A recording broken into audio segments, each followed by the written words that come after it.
أحياناً غلطة واحدة بس ممكن تدمر حياتك كلها، ومهما حاولت تصلحها مش هتعرف، وهتفضل بقية عمرك كله بتصلح فيها.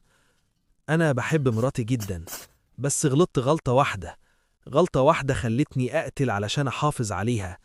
واحدة غلطت معاها مرة وهددتني تقول لمراتي وتخرب علي حياتي، بس أنا منعتها. أنا دلوقتي بحفر قبرها بإيدي في الطريق الصحراوي، وبكرة هقدر أرجع لحياتي ولمراتي حبيبتي. رجعت البيت وأنا بتزلزل ومش عارف أنام من الذنب، ذنب إني قتلت واحدة وذنب إني خنت مراتي. أنا مين؟ أنا راشد، 38 سنة، مهندس إلكترونيات، متجوز أجمل حاجة في الدنيا اسمها نادية، مش بحب غيرها في الدنيا كلها. بس اللي حصل ده كان غلطة ولازم أتوب عنها. على الباب نادية الجميلة أخدت بالها إني شكلي تعبان وقالت: مالك يا حبيبي؟ أنت كويس؟ شكلك تعبان. قلت لها: معلش، ضغط الشغل بس، كان عندي شغل متأخر امبارح. وهربت منها وقمت غسلت وشي ونزلت جري أروح الشغل من غير فطار. وأنا في الطريق دماغي فضلت تفكرني بامبارح، وأنا بنظف الشقة من الدم وبقفلها وبخليها كأنها ما حصلش حاجة وبمسح البصمات بتاعتي. ونزلت من غير ما حد يشوفني ورميت المفتاح عشان ما حدش يعرف يفتح شقتها دلوقتي ويفتكروها مسافرة ولا حاجة. كل ده جه في دماغي، مش عارف هيحصل ايه الفترة الجاية. وفجأة لمحت خيال بيعدي الطريق، فرملت مرة واحدة بس اختفى. ازاي؟ ببص بعيد شفتها، شيرين اللي قتلتها. طب ازاي؟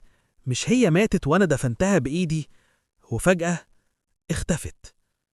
نزلت اتخانقت مع اللي ورايا عشان وقفت فجأة، وبعد كده رحت الشغل. وانا قاعد نص نايم ونص صاحي سمعت كلام في ودني، همس كده، هو صوتها، صوت شيرين بتقول: لحقت تنساني يا حبيبي. قمت مفزوع من على المكتب، قلبي بيدق في كل حتة في جسمي، وزمايلي في الشغل بيبصولي باستغراب. وصاحبي عصام جه قال لي: مالك يا راشد؟ في ايه يا صاحبي؟ هو الحب بيعمل كده ولا ايه؟ استهدى بالله. ما كنتش قادر أرد، أخدت إذن ومشيت جري. وأنا في الطريق الشبح ظهر تاني، وبقيت أسمع صوتها وهي بتقول بنبرة عتاب حزينة: وحشتني قوي يا راشد، هونت عليا، تسيبهم يعملوا فيا كده، تسيبهم يدفنوني وانا لسه عايشة. لما وصلت البيت نادية كانت مستنياني ووشها شاحب، كأنها حاسة بمصيبة. ما كنتش قادر أداري أكتر، انهارت تماما وحكيت لها كل حاجة. حكيت لها إني قتلت شيرين علشانها وعلشان أحافظ على بيتنا. نادية في الأول اتصدمت، عينيها كانت مليانة رعب وذهول، وقعدت ربع ساعة ساكتة تماما بتبص للفراغ. جت قعدت جنبي ومسكت إيدي وقالت بصوت غريب: أنا مش هسيبك تضيع يا راشد، اللي حصل حصل، بس الست دي مش هتمشي، أنا حاسة بيها في البيت. الليلة دي كانت ليلة من الجحيم. الليل دخل علينا والبيت ضلم، وفجأة النور بدأ يرعش وسمعنا صوت خبط مكتوم جاي من الشباك. نادية بدأت تترعش وتقول كلام مش مفهوم، وفجأة الشبح ظهر لنا إحنا الاتنين في ركن الصالة، خيال أسود، صوته مال المكان وهو بيقول: الخاتم فين يا راشد؟ الأمانة اللي سبتها في المعادي بتنادي صاحبها، ما تصدقش عيونك، صدق اللي مات. نادية صرخت ومسكت فيا وقالت: كفاية، لازم نروح له دلوقتي. اتصلت بحد وقالت ليا: بلبس، احنا هنروح للشيخ مبروك. وصلنا للدجال في نص الليل، وأول ما دخلنا ريحة البخور خنقتني. الدجال أول ما شافني سكت تماما وبص لنادية باستغراب جامد، عينه كانت بتتحرك بينا بذهول كأنه مش صدق إننا واقفين قدامه سوا. نادية هزت راسها ليه بخفة، فضحك ضحكة هزت الحيطان، وبصلي وطلع سلسلة تانية فضة وقال لي بنبرة آمرة: ده الحصن، طول ما هي في رقبتك وجنب المدام الروح مش هتلمسك، بس لو بعدت عنها شيرين هتاكلك. لبست السلسلة ومشينا من عند الشيخ مبروك. تاني يوم اتصلت بيهم في الشركة وأخدت أجازة يومين، وفعلا فضلت في البيت يومين ما خرجتش، وفضلت جنب مراتي. ساعتها فعلا ما حصلش أي حاجة، كل حاجة رجعت لطبيعتها وبدأت أنسى كل حاجة. ونادية كمان بقت تقولي أنا حاسة إن كلام الشيخ صح وكل حاجة هترجع تمام. أنا بس كنت حاسس إن في حاجة غريبة في كل الأحداث دي. لما مراتي متسامحة كده، أنا قتلت شيرين ليه؟ ما كنت سبتها تقول لها وكنت صالحتها وخلاص. الواحد ساعة الشيطان ما بيدخل دماغه بيتعمي عن الحلول كلها. اليومين خلصوا ورجعت الشغل، وفي الشغل عصام جه قال ابسط يا عم، المدير اختارك تكون المدير في فرع دبي. ما كنتش مصدق، كنت مستني السفرية دي من زمان. رحت للHR وطلب مني شوية ورق، شهادات ميلاد وصور بطايق وقسيمة جواز. كلمت نادية قالت لي إنها مش لاقية قسيمة الجواز، فقررت وأنا مروح أعدي أطلع واحدة. وفعلا وأنا مروح راكب العربية لقيتها شيرين واقفة قدام العربية وقالت بكل هدوء أنا حبيبتك، هي سحرتك، هي عايزة تتملكك. وبعد كده اختفت. نسيت إن طول ما أنا بعيد عن مراتي السلسلة ما بيشتغلش مفعولها. حاولت أتناسى ورحت أطلع القسيمة. اديت الموظف الورق وقعدت شوية، بعدين نده عليا واداني القسيمة.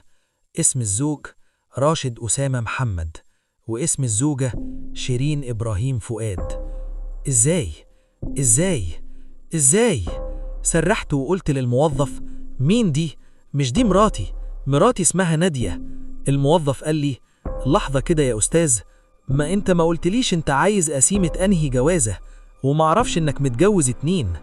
قلت له إزاي يعني أنا عندك متجوز 2، شيرين ونادية.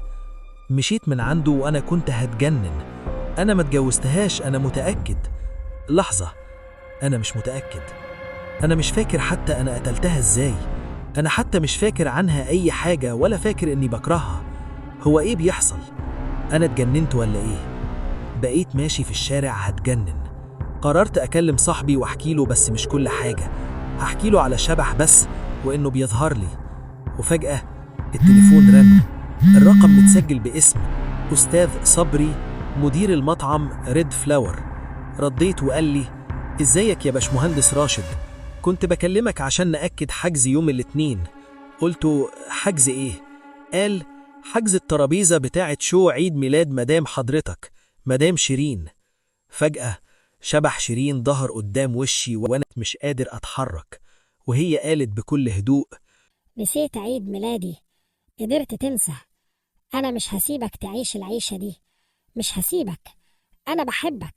وقعت على الأرض. الناس قومتني ورجعت العربية. كلمت عصام وهو جه، قلت له على كل حاجة ما عدا إني قتلت. عصام قال أنت بقالك مدة غريب وشكلك مش مجنون ولا كذاب. أنا هكلم دكتور هشام الوسيط الروحاني دلوقتي وهنروح له وهو هيفهمنا. رحت للدكتور هشام أنا وعصام، رحب بينا وسألنا هل الروح دي منتحرة أو مقتولة؟ ما قدرتش أقول حاجة وقلت له معرفش. هو قال أنا هكون الوسيط، هحضر الروح عليا. رسم دايرة على الأرض وولع شمعة وبخور، وفجأة اتكلم بصوت شيرين وقال أنا أنا فين؟ وبعدها بصت لي وجريت عليا. عصام حاول يقوم يمنعها، بصت له قام أغمى عليه. حاولت أقوم أجري، لقيتني اتشليت.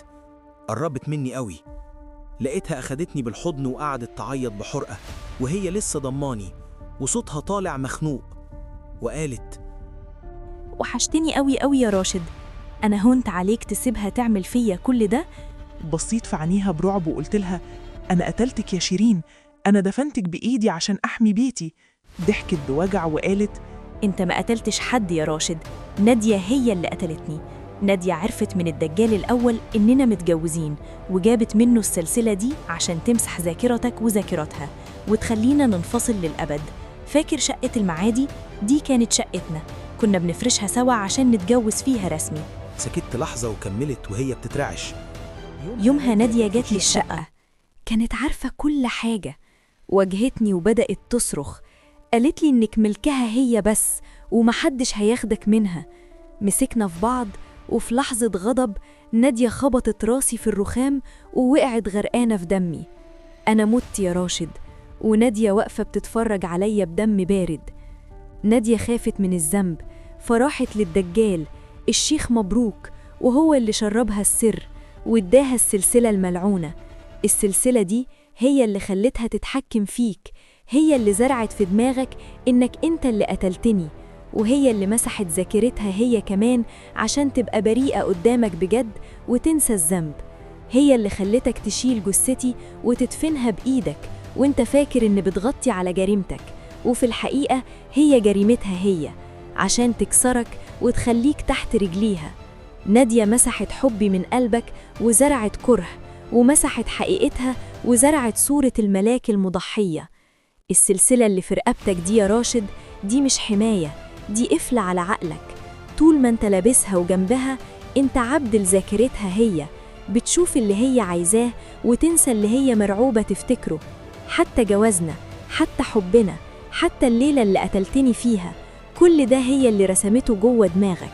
بدأت الروح تتهز وصوت الدكتور هشام يقطع. وقبل ما اروح شيرين تختفي فجأة حسيت بخبط في نفوخي. الروح دخلت جوه عقلي وافتكرت كل حاجة. شفت نادية وهي بتضرب شيرين. شفت نفسي وانا شايل الجثة وأنا بعيط وبقول كلام مش فاهمه. افتكرت كل حاجة. افتكرت حبي لشيرين وافتكرت غدر نادية. وقالت شيرين جملتها الأخيرة قبل ما تمشي. نادية مش بتحبك يا راشد، نادية بتمتلكك.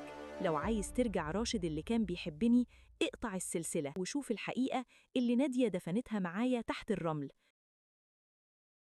وفجأة الدكتور هشام وقع على الأرض، وعصام بدأ يفوق وهو بيترعش، وأنا وقفت في نص الأوضة إيدي على السلسلة اللي في رقبتي وعقلي بيغلي. نادية الملاك اللي في بيتي طلعت هي الشيطان. وقعت على الأرض منهاراً ببكي على حب عمري اللي دفنتها بإيدي، والملعونة حتى ما ادتنيش فرصة أحزن عليها. الغضب عماني وجات لي فكرة شيطانية. سبتهم على الأرض وقمت، وعصام بيقول: هو حصل إيه؟ أنت رايح فين؟ سبتهم وقمت جري، وحواليا شايف شيرين في كل مكان. قلت لها: أنا هاخد حقك ما تقلقيش. لقيتها خايفة عليا وبتقول: لأ، ما تضيعش نفسك، عشان أنا كنت عايزك تفوق بس وتفتكرني، لكن عيش حياتك وأنا همشي. قلت لها بكل خوف وحزن: اوعى، ما تقلقش، مش هعمل حاجة متهورة، انت بس امشي معايا. ركبت عربيتي، رجعت البيت، لقيت نادية منتظراني بلهفة وخوف. اتأخرت قوي كده ليه؟ بدون تفكير ضربتها بكل ما عندي، أغمى عليها ووقعت على الأرض. ربطتها في كرسي ونشلت السلسلة من رقبتها، وكان بيطلع معاها الجلد، وهي بتصرخ وتقول: انت بتعمل ايه؟ في ايه؟ الشبح وراك، حاسب. قلت لها: أنا باخد حقك وحقها، بس أنا مش زيك، أنا قبل ما أخلص منك لازم أعرفك ذنبك. لبست السلسلة وحسيت بألم رهيب في رقبتي كان متسلسل. مسكت إيدها وفكرت بس إن ذكرياتها ترجع، ولما ذكرياتها رجعت وفهمت كل اللي هيحصل فيها فضلت تبكي وتصرخ. فأنا ربطت بقها ومسكت إيدها تاني ومسحت كل ذكرياتها، ومسكت إيد الشبح ونقلت كل ذكرياتها جوه نادية، وعملت نفس اللي عمله الوسيط الروحاني، الرسمة والشمع والبخور، ولقيت شيرين فاكرة الكلام اللي كان بيتقال. فجأة لقيت نادية بتصرخ وشيرين بتتسحب تدخل جواها، وبعدها كل حاجة في البيت اتكسرت والشمع ولع في الأرض. فكيت الحبل بسرعة وجريت أنا بسرعة بره البيت، ومعرفش اللي عملته ده نجح ولا لأ. الشقة بدأت تتحرق بشكل بشع، كأنها بقت حتة من جهنم. الشقة بالعمارة انفجرت، وما حسيتش بأي حاجة غير وأنا ومراتي في المستشفى ومعظم سكان العمارة. أول ما فتحت عيني لقيت نادية بتبصلي بكل حب وخوف عليا، وقالت: وحشتني قوي يا حبيبي، شقتكم اتحرقت والعمارة نصها وقع تقريبا، بس فداك، احنا لسه عندنا شقتنا، شقة المعادي. دي كانت حكاية راشد ونادية وشيرين، حكاية الحق اللي رجع بس بتمن غالي قوي. أنا حقيقي استمتعت جدا وأنا بكتب وبحكي لكم القصة دي، وأتمنى تكون عجبتكم وعيشتكم في جو الغموض اللي شفناه سوا. حابب أشكركم جدا على تفاعلكم في الفيديو اللي فات، بجد تعليقاتكم ودعمكم هم اللي بيخلوني أقدم لكم قصص أقوى وأغرب. مستني أعرف رأيكم في الكومنتات عن النهاية الصادمة دي. تفتكروا راشد كان عنده حق في اللي عمله؟ لو عجبتكم القصة ما تنسوش اللايك والسبسكرايب وفعلوا الجرس عشان يوصل لكم كل جديد. شكرا ليكم وأشوفكم في القصة الجاية. سلام.